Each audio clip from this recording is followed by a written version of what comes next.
오늘 말씀의 제목은 하나님을 기뻐하면 회복과 축복이 있습니다 라는 제목으로 말씀 증거하겠습니다. 오늘 본문에 보면은 하나님이 백성들이 성벽을 재건하고 하나님 앞에 감사를 드리고 찬송하고 기뻐하는 겁니다. 여러분, 그리고 나서 봉헌식을 하는 장면이거든요. 여러분, 봉헌식이란 게 무엇입니까? 건물을 막 짓고 하는 게 봉헌식입니다.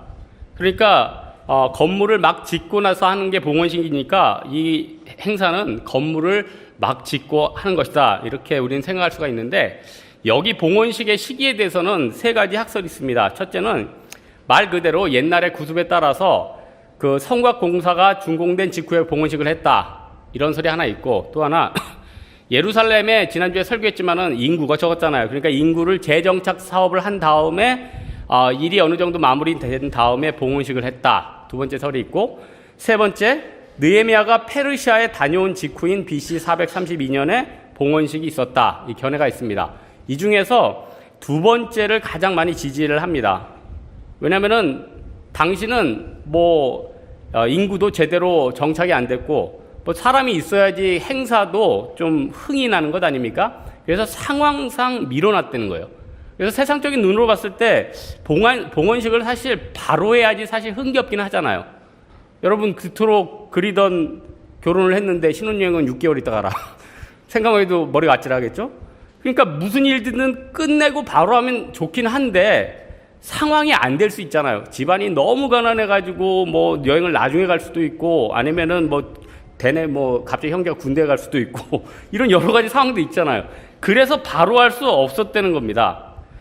그래서 중요한 것은 무엇이냐면은 이런 힘든 상황에서도 이스라엘 백성들은 이 해야 할 봉헌식을 제대로 했고, 그 봉헌식을 하면서 느헤미야랑 에스라가 막 둘이 나눠져 가지고 싸운 게 아니라 양쪽으로 돌면서 굉장히 멋지게 봉헌식을 했다는 거예요.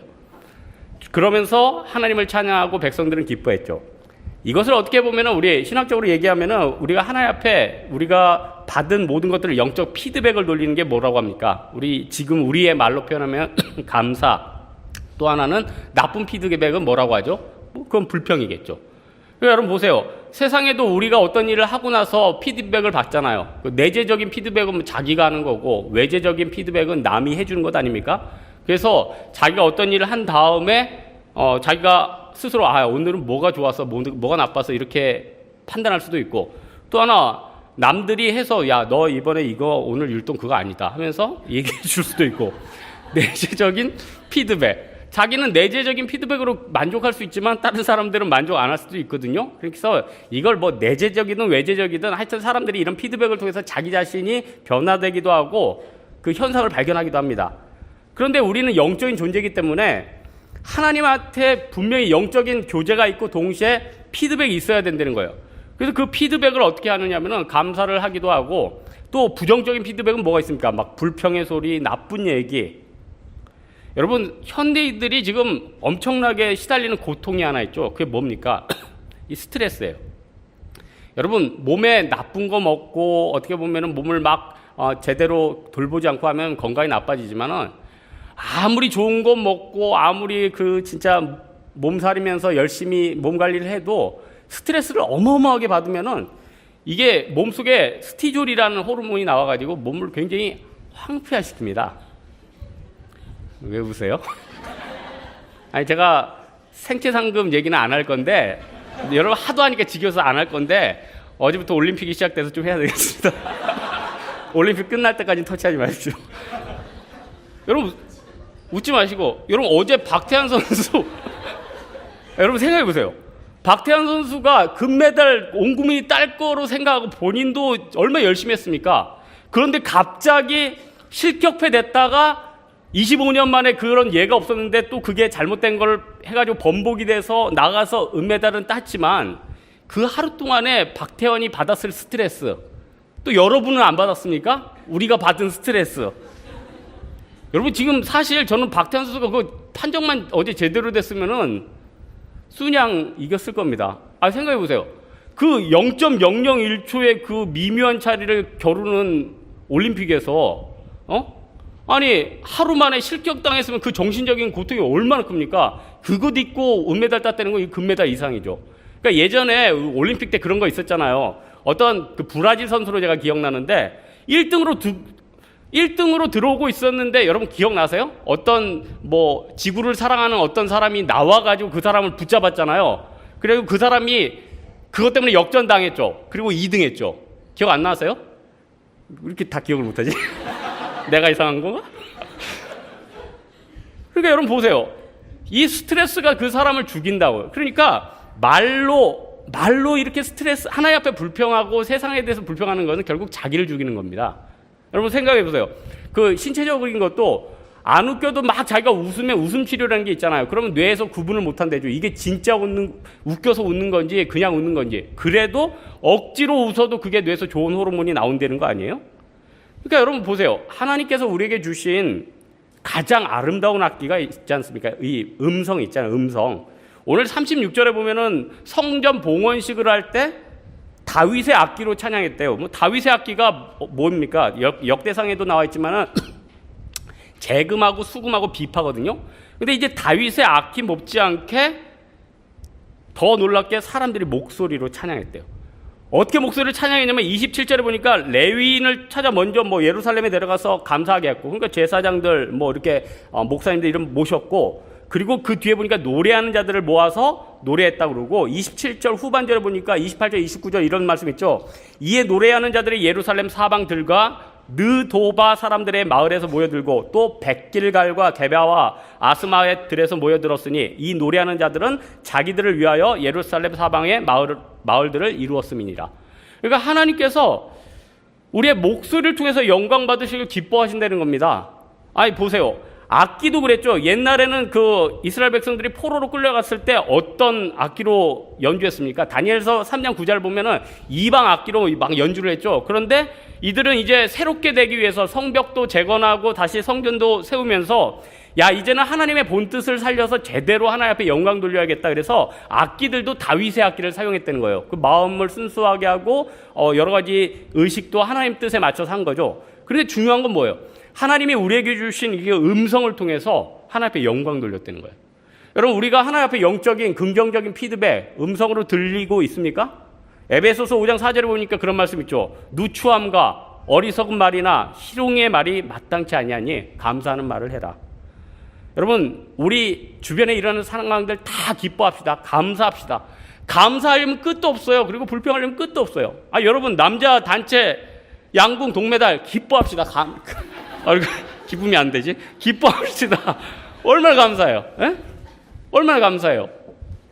그리고 여러 가지 감사하고, 여러분, 하나님이 그 가운데 우리가 입술만 살아있으면 하나님이 우리 멸망 안 시킵니다. 우리 죽도록 놔두지 않는다는 거예요.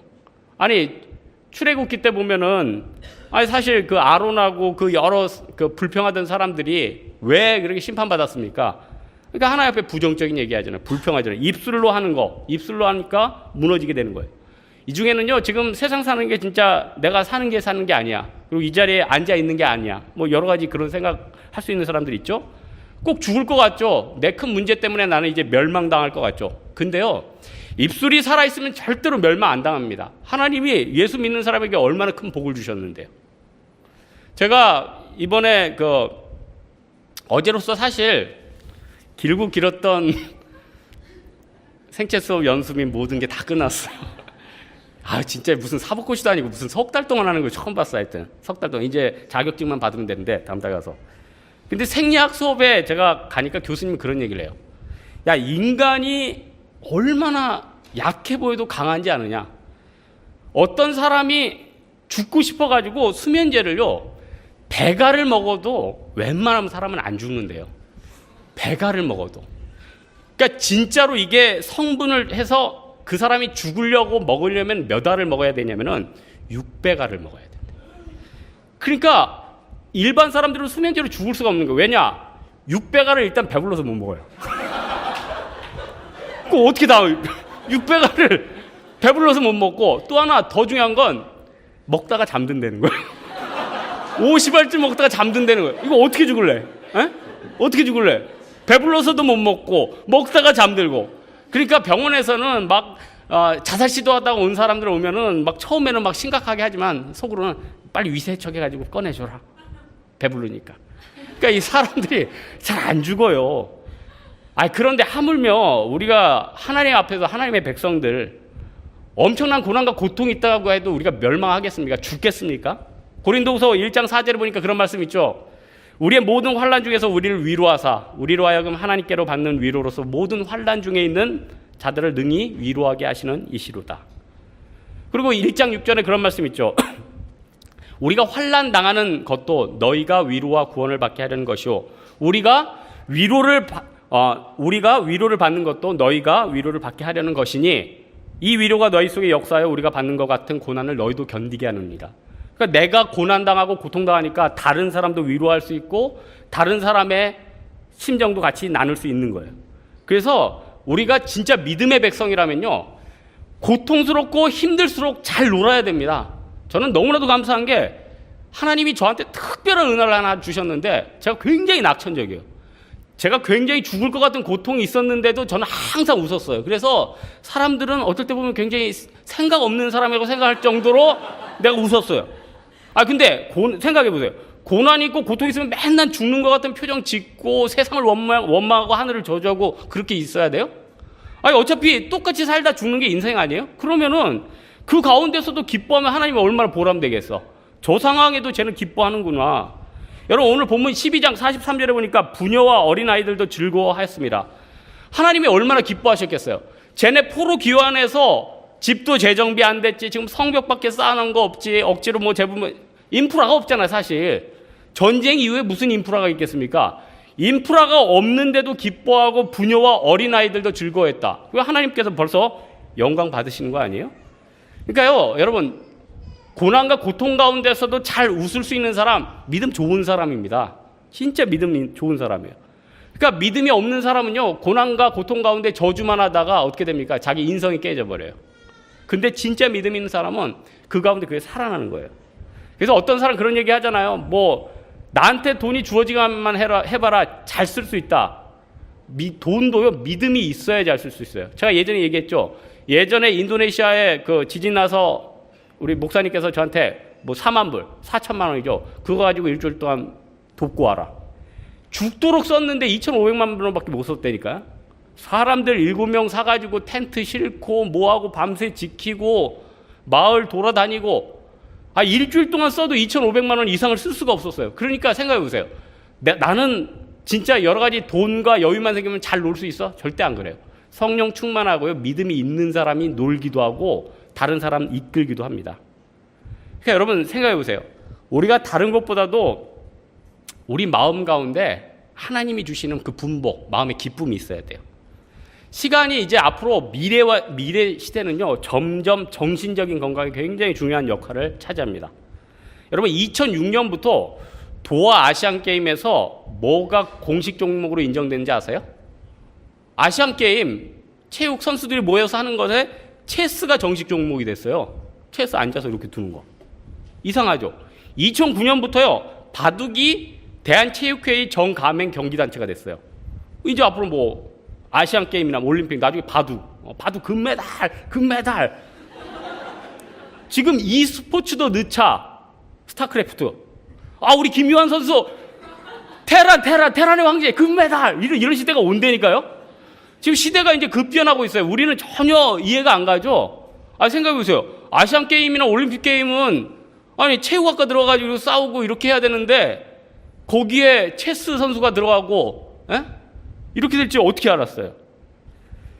여러분, 제가 사회에서 우리 예수 믿는 사람들의 관점을 어떻게 보냐 했더니 예수 믿는 사람들의 이 공동체를요, 이 영적인 레크레이션으로 구분을 해요. 그러니까 저는 어떻게 영적 레크레이션의 인도자 이렇게 구분을 하거든요. 그러니까 세상에서도 이제 정신적인 부분에 하나하나 사회학적으로 인정을 하는 거죠. 여러분, 오늘 본문에 보면은 느헤미야가 사실 탁월한 정치력을 발휘하지 않았습니까? 그래서 이제 느헤미야가 이렇게 백성들을 데리고 찬양하고 기뻐하면 되는데 오늘 같이 백성들을 두 파로 나눠가지고 이렇게 상대적으로 해서 쭉 돌게 했는데 한쪽에는 에스라가 나왔단 말이에요. 여러분, 사실 에스라는 누굽니까? 율법학자잖아요. 율법학자.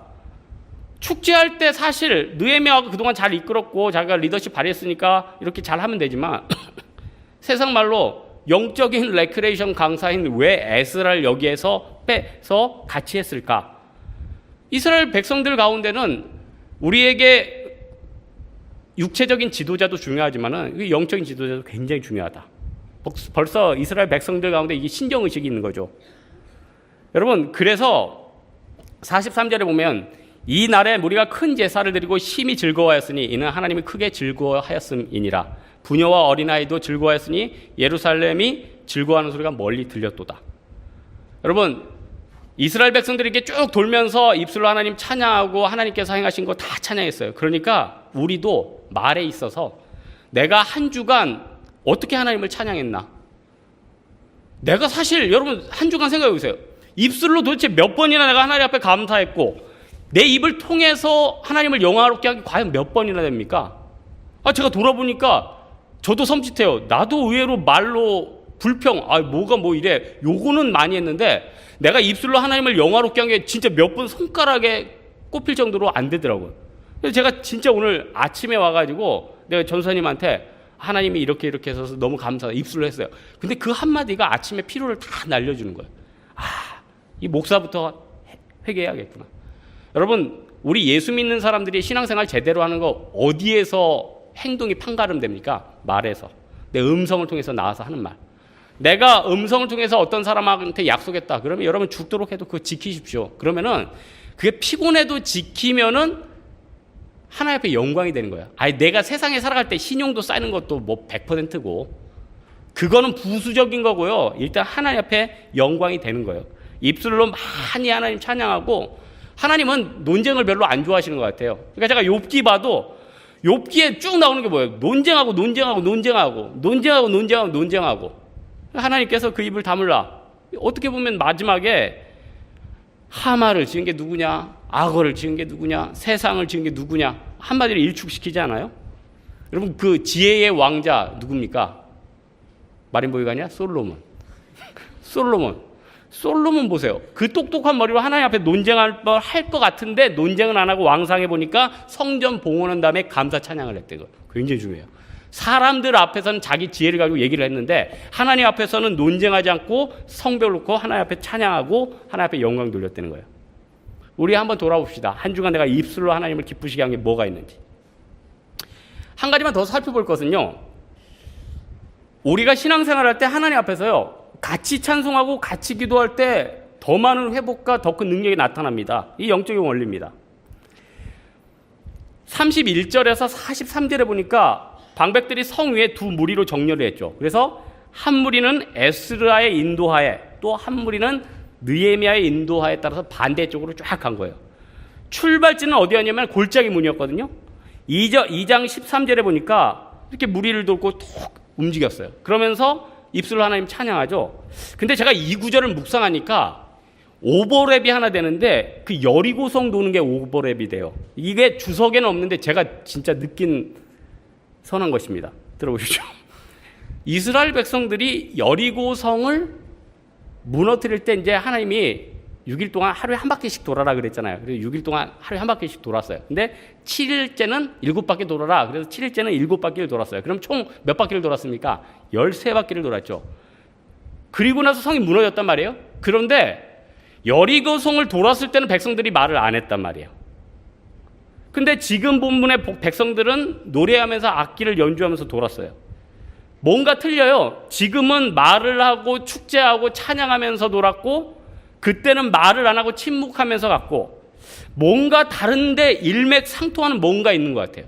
그래서 이거 제 느낌인데 우리가 여리고성을 돌 때같이 내가 어떤 고시를 준비하고 내가 어떤 시험을 준비하고 입사를 준비하고 내 인생에 커다란 문제를 만났을 때는 여러 얘기하기보다는 진짜 침묵 가운데 여리고성을 돔같이 긴장감과 고통이 있지만 계속 그걸 도는 거예요. 기도하면서 침묵하면서.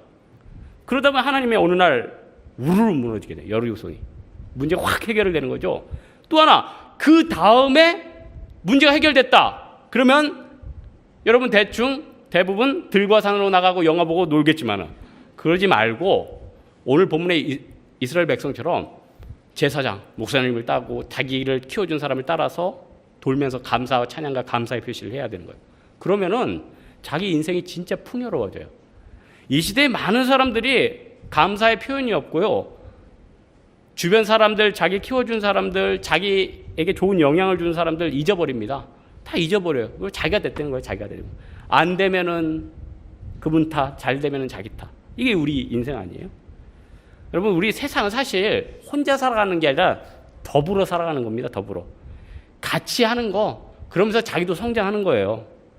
저도 우리 그 형제들 중에 뭐 어떤 거 잘하는 형제 있으면 그거 보면은 그게 금방 학습이 되던데요. 그리고 뭐 저도 설교 같은 거 준비하다가 뭐 막히면 담임 목사님한테 물어보면은 또 대지 같은 거 한두 개 이렇게 딱 얘기를 해주면은 인사이트가 팍 오거든요. 그걸 통해서 야, 사람이라는 게 혼자 사는 게 아니구나. 물론 나도 남들 도와주는 게 있지만 나도 남에게 엄청난 도움을 받고 있는 거구나. 그래서 여러분, 세상을 살 때 세상 사람들하고 더불어 사는 거 사실 피곤하잖아요. 그래서 우리들은 이렇게 피곤한 인간들하고 같이 사느니 히키코모리로 전환하자. 그래서 은둔형 외톨이, 그게 사실 마음이 편하잖아요. 이 게임이나 하고 은둔형 외톨이로 지내고 그러면은 날 컨트롤할 필요도 없고. 근데 그러면은 자기가 깨진다는 겁니다. 제가 이 영성에 대해서 이렇게 보니까 중세 같은 때는 신중심이고 또 어떻게 보면은 여러 가지 중세의 특징들이 있어요. 중세의 특징. 그래서 중세 스포츠들은 관람 위주였고 중세는 중세만의 굉장히 좀 가시적인 그런 부분들이 있거든요. 근데 그때 수도원 같은 데 보면은 좋은 운동도 있는데 제가 신학적으로나 신앙적으로 봤을 때 별로 좋지 않은 운동들이 뭐냐. 30년 동안 어디 무슨 탑에 혼자 계시는 거예요. 탑에 있다가 돌아가신단 말이에요. 왜 있는지 모르겠어요. 아니 10년 있다가 돌을 닦은 다음에 내려와서 영향을 좀 주고 가시든지 30년 동안 탑에 있다가 돌아가시면 어떡하는 거예요? 십자가 위에서 3년 있다가 내려왔다는 거예요. 어쩌자는 겁니까? 여러분, 진짜 영성은요, 내가 어느 정도 일정한 기간에 내 자신의 영적인 내공을 닦을 수 있죠. 하지만 그걸 세상에 나아가서 발휘해야 되는 거 아닙니까? 그 예수님께서도 마귀한테 시험 받은 다음에 계속 거기서 시험만 당하시고 거기서 도만 닦는 게 아니라 공생에 하신 다음에 나가서 복음 증거하고 세상 사람들과 뒹굴다가 세상의 십자가를 지고 올라가셨잖아요. 여러분, 왜 사도행전에 보면은 마가의 다락방에 기도가 그렇게 놀랍게 역사했습니까? 혼자 하는 게 아니라 같이 하니까 하나님께서 역사하는 거죠. 여러분, 새벽 기도가 왜 중요하냐? 제가 한마디로 얘기를 해줄게요. 왜 중요한지 아세요? 운동을 집에서 하는 것과 헬스장에서 하는 건 효과가 틀려요. 또 하나, 구두를요. 저는 이거 구두 닦는 아저씨한테 들은 거예요. 집에서 닦으면 그게 안 나온대. 구두방에 나와서 닦으면 그게 광이 난대. 왜 그럴까요? 해보세요. 틀려요. 집에서 이렇게 하다 보면요, 어느새 잠도 들어있어. 어느새 올림픽 게임 돌리고 있죠. 그렇게 되는 거예요. 그런데 교회 새벽에 오면은 말씀에 불을 붙이고 성도들 같이 그러고 하나님 성경에 같이 역사하잖아. 우웅 역사한대. 그러니까 얼마나 좋습니까? 그래서 공부 잘하는 애들은 수업 시간에 열심히 집중하잖아요. 제가 그럴 말 할 자격은 안 되지만 집중하고. 아니 못하는 애들은 어떻게 해요? 끝난 다음에 뭐 좋은 학원, 몸에 좋은 학습지 찾아다니고. 왜 그 시간에 게을리합니까? 저는 사실 이제 연수 받을 때 많은 학생들이 이제 좀 연수 때는 좀 졸고 그러잖아요. 근데 저는 어차피 뭐 가시적인 시험이지만은 이거 나중에 끝에 한번 시험 쳐주는 거 수업 받을 때 열심히 해서 끝나자. 수업 받을 때 진짜 열심히 했어요. 제가 마무리 시험 딱 끝냈을 때 어떻게 됐냐면은 1시간 반 시험 동안에 내가 40분 만에 문제를 다 풀었어. 내가 전체에서 제일 빨리 나갔어요. 내가 딱 나가려고 그러니까 한 10분만 더 기다리라고 감독관이 제지를 하더라고. 그래서 했는데 똑같은 거 일을 해도 그때 열심히 하면 효과가 크잖아요. 그러니까 새벽 기도 때 열심히 하는 사람은 나중에도 더 기도 많이 해요. 더 깊어져요.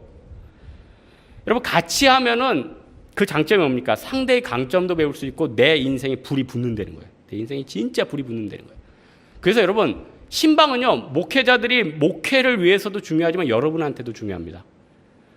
생각해보세요. 혼자 막 영적인 발버둥하는데 잘 안 돼. 근데 목사님들이 와서 밥도 싹 먹지만은 같이 기도를 해주고 기도를 해주고 영적인 에너지를 쫙 주면은 어떻게 돼요? 확 사라지는 거죠.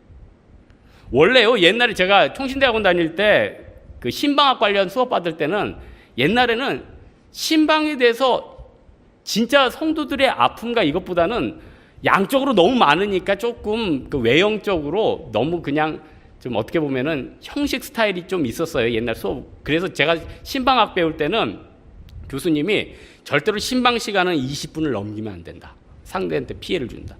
또 하나, 신방 가서는 목회자는 웬만하면 화장실을 가지 말라. 은혜가 안 된다. 그러니까 우리 같이 신방 가시는 간사님들 같은 경우는 이제 화장실 자주 가니까 못 데려다니는 거죠. 그러니까 옛날 같은 경우는 그 형식적인 것들, 물론 그런 에티켓도 중요하지만 중요한 게 뭡니까? 같이 하면서 그 성도들을 살리는 거거든요. 같이 기도하고 뭐하고 영적으로. 그러면 성도들은 어떤 마음이 있어야겠습니까? 목사님 좋은 밥 먹이는 것도 중요하지만 같이 영적인 불이 붙어야 돼요. 근데 제가 좀 안타까운 게 이상하게 요즘 제가 신문 가면은 왜 자꾸 제 앞에 운동기구를 내놓는지 모르겠어요. 동범형제 집에 갔더니 태어나서 처음 본 이상한 비트는 운동기계를 놓고 나 하기 싫었는데 거기 하다 허리 다칠 뻔하고, 또 지난주엔 또 심현옥 집사님 집에 갔더니 아예 그 집은 뭐 마루에다가 벤치프레스를 내놨대. 그래서 제가 그거 부담스러워가지고 빨리 끝나고 이제 나가려는데 전 목사님이 한번 하라고 그래가지고 또 그 밤에 거기서 20번 하고 다음날 쓰시고 막. 여러분 진짜 신방의 원칙이 뭐냐면은 내가 이 신방을 통해서 내 영적인 에너지가 막 불이 붙는 거예요. 신앙의 회복. 여러분 한번 우리가 신앙의 회복에 불이 붙으면 자기 스스로 내 신앙을 컨트롤할 수 있어요. 그런데 너무 내가 체력적으로나 신앙적으로 다운되면은 이게 다 무너지는 거예요. 그러니까 우리 목사님께서 요즘 설교할 때 뭐 멘붕 하는데 사실 이해가요. 진짜 멘붕되는 사람들이 너무 많더라고. 그러니까 대부분 굉장히 다 무너져 있어요. 아니 사회 활동이나 세상적인 직장이나 학교나 이것만 무너져 있습니까? 신앙도 무너져 있잖아요. 아니 오늘 본문에 있는 이스라엘 백성들도 사실 그동안 다 무너져 있었던 거 아니에요. 예배가 무너지고 헌금이 무너지고 또 제사장들도 다 무너져 있네. 레위인들 어디 갔어? 다 있었잖아. 다 흩어졌잖아. 그 가운데 영적인 질서를 회복하니까 어떻게 하게 됩니까? 12장 그 다음 장에 보면은 44절에서 47절 보니까 백성들이 레위인들 다 불러놓고 이제 회복하게 하는 거죠. 그리고 그때 당시의 문화는 레위인들이 제사장적인 사명뿐만 아니라 행정적인 일도 다 했다는 거예요. 그러니까 사회 전반적인 게 다 회복되는 거 아니에요? 여러분 인생은요, 우리 기독교 신앙은 이 도피 신앙이 아니라 어떻게 보면 세상을 바꾸는 신앙입니다. 그래서 진짜 내가 세상에서 영향력을 주는 게 굉장히 중요해요. 뭐 꼭 내가 세상에 다 잘 나가는 게 아니라 내가 맡은 것을 기뻐해야 돼요. 제가 이사 정리를 하다 보니까 이 패가 하나 있어요. 패. 여러분 그 상패 알죠? 그걸 딱 열어봤는데 내가 평생 받은 상이 별로 없는데 이게 무슨 상일까 하고 기대밤 걱정방으로 열어봤는데 목사 임직패더라고. 역시 상은 아니었어. 근데 이 임직패를 보는 순간 마음에 불이 확 붙는 거예요. 나는 목사 임직패를 받았을 때 당연히 뭐 내 얘기는 뭐 옛날부터 신학교를 가고 싶어 하고 뭐 학부 대학원 그거 했으니까 당연히 목사 되는 거니까 여기에 대한 감동이 없어서 당일날도 받아가지고 그냥 창고에 고이 넣어놨는데 내가 이걸 가지고 도대체 언제 감격을 했는가. 아니 요즘 무슨 생활체육 3급 받은 거 막 눈물 흘리면서 그거 감격하고 그것 때문에 기뻐하고 트레이너 된다고 좋아하고. 그래서 내가 지금 회개가 됐어. 하나님, 내가 지금 뭐 때문에 기뻐하고 있습니까? 아니 사랑하는 성도들 섬기고 이 영적인 직분 받은 걸로 기뻐해야지. 생활체육 3급 돼서 보디빌더 된 거 가지고 기뻐하고 있구나. 하나님 저를 깨닫게 해주세요. 그래서 이제부터는 두 가지를 다 기뻐하겠다. 두 가지를 다 기뻐하고 이제는 영육간에 모든 것을. 그래서 지금 이제 다음 달에 자격증 오면은 제가 액자를 하나 해서 한쪽엔 목사님 직배, 하나에는 보디빌더 자격증 트레이너 딱 해놓고 남은 인생을 영육에 불태우려고 그래요. 여러분 이 중에 내가 하는 일 죽지 못해서 하는 사람들 있죠. 그러나 반대로 생각해 보세요. 내가 그 하는 일을 남들은 죽도록 하고 싶고 소원하고 애원해도 못하는 사람이 많다는 거, 이거 꼭 기억해야 돼요. 그거 감사 못해. 어떤 사람들이 그러죠. 우리 학교 진짜 싫어, 못 다니겠어, 짜증이야. 그 학교라도 가고 싶어하는 사람은 얼마나 많고 아예 학교 문턱도 못 밟은 사람은 얼마나 많고, 어떤 사람은 나는 왜 이렇게 저질 체력이야, 아예 움직이지도 못하는 사람도 있고 아예 들리지 못하는 사람도 있고 우리가 감사 못할 게 어디 있으면 저주 못할 게 아니죠. 저주를 하면 안 되지만 그렇게 뭐가 있냐는 거예요. 에? 그게 뭐가 있냐는 거예요. 그리고 사실 박태환 선수 같이 은메달 따서 좀 아쉽지만은 지난번에 금메달 따고 이번에 은메달 그 정도 했으면 됐지. 뭘 더 바래요? 뭘 더 바래? 그 감사한 거 아니에요? 감사한 거? 그러니까 여러분 보세요. 우리가 보는 관점을 정말 기뻐하고 변화시켜야 돼야 된다는 겁니다. 여러분 오늘 느헤미야서 사실 느헤미야가 누굽니까? 평신도 아니에요. 페르시아 이방 땅에서 술 맡은 관원 아니었어요? 그런데 제사장도 아니었지만 11조 제도 개혁했고요. 혼인 종족 위주의 배타주의를 강조했고요. 유대 공동체 세웠고 구약 인물 가운데 가장 고귀하고 의협심이 강하고 뛰어난 인물 들라고 하면 느헤미야로 들잖아. 그러니까 여러분 얼마나 내 자신이 평신도로서 가치 있고 해야 될 일들이 많아요. 그걸 가지고 우리가 나아가면 얼마나 가치 있게 쓰임받겠어요. 여러분 우리는 어떤 사람들 기대 안 해도 하나님은 우리 기대해요. 저는 예전에 어떤 자매가 지나가길래 그냥 인사말로 자매 이제 하나님 앞에 헌신하셔야지. 사실 그게 인사말이었는데 근데 메일이 왔어요. 목사님 조금만 더 기다려주세요. 저 진짜 헌신할게요. 사실 저 안 기다렸는데 저는 안 기다렸지만 하나님은 기다리신대요. 하나님은 진짜 기다리신대요. 오늘 말씀의 결론을 맺겠습니다. 하나님이 지금도 계속 일하고 계세요. 지금 일 안 했으면 벌써 지구 목성 토성 다 붙여져 다 박살났고요. 하나님이 일하시지 않았으면 여러분 혈관 다 터져가지고 지금 다 누워 있고요. 하나님이 일하시지 않았으면 여러분 직장에서 옛날에 잘렸고요. 하나님이 일하시지 않았으면 여러분 걸어다니지 못했다는 거예요. 하나님이 일하시지 않았으면 지금 이 자리에 나와서 예배도 못 드렸다는 겁니다. 만물의 회복의 근원이 뭡니까? 예수 그리스도 아니에요? 예수 그리스도를 통해서 만물이 회복되고 우리 자신이 회복되고 우리 영이 회복되잖아요. 우리가 예수 그리스도 안에 거할 때 모든 것이 회복하고 온전히 세워진다는 겁니다. 그럼 우리가 어떻게 하겠습니까? 한 주를 살아가면서 입술로 하나님 앞에 끊임없이 감사하고 영적인 호흡을 가지고 하나님 앞에 영광 돌리고 그걸 통해서 내 인생이 하나님 앞에 드려지는 여러분 되기를 주님의 이름으로 축원합니다. 기도하겠습니다. 이 시간 기도할 때 하나님 우리를 변화시켜 주십시오.